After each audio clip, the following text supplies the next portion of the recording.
5 seconds.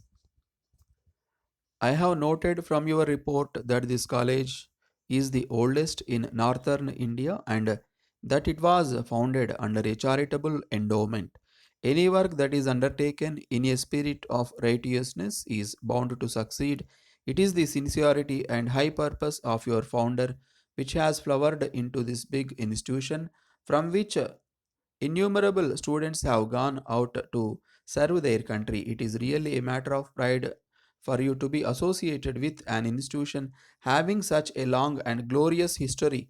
I hope that you will continue to be inspired by the high purpose and sincerity with which this institution was founded originally.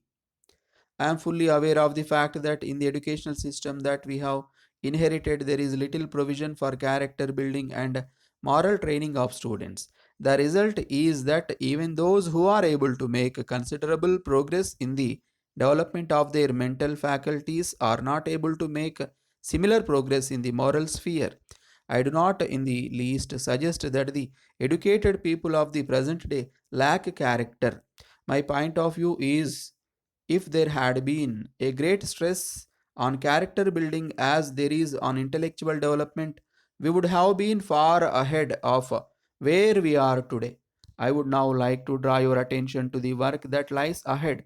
Our generation of older men is now about to pass away, and one by one its members are departing.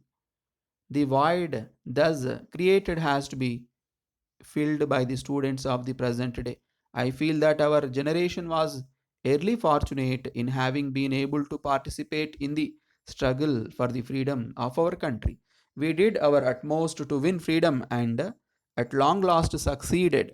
But this freedom would remain meaningless if the people of this country are not able to derive the maximum advantage and good out of it. The problems that face us today are many and multitudinous in character. The responsibility of tackling all these complicated problems has fallen on the shoulders of free India. It is now up to you to solve these problems in a way which may enable our people to hold their heads high. I may therefore say that our present task is much more difficult than that of the past. Our country is very backward from the point of view of education, and consequently, we suffer from a serious handicap in all that we undertake. In spite of the labors of the British government and our own during the past few years, I am afraid there are hardly 15% of the people who are literate in this country. Another problem to which I would like to draw your attention is the existence of many types of diseases and epidemics in this country. These questions and others have to be tackled and solved.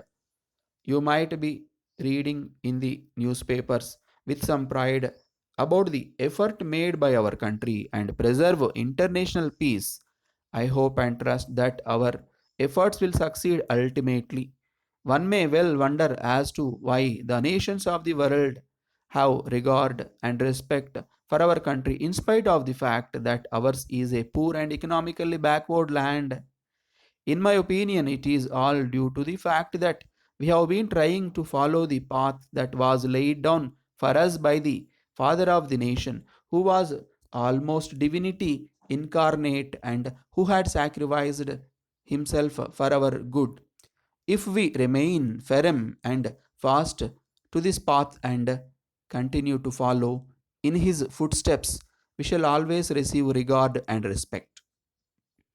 It is my earnest wish that this institution should produce men of high purpose and noble character who may serve the country in the hour of her difficulties and trials. I hope that this college, which has been doing such fine service for so many years and which has produced many great men, would continue to serve our people with increasing success. Complete cooperation between the students and the teachers is essential for achieving good results. I would now like to refer to the constant criticism of the government. It may well be that some of the criticism may have some substance, that there are complaints no one can deny. However, if the nature of these complaints were to be examined, you will notice that in the ultimate analysis, They arise because of our people do not have the nobility of character which our countrymen used to have in former times.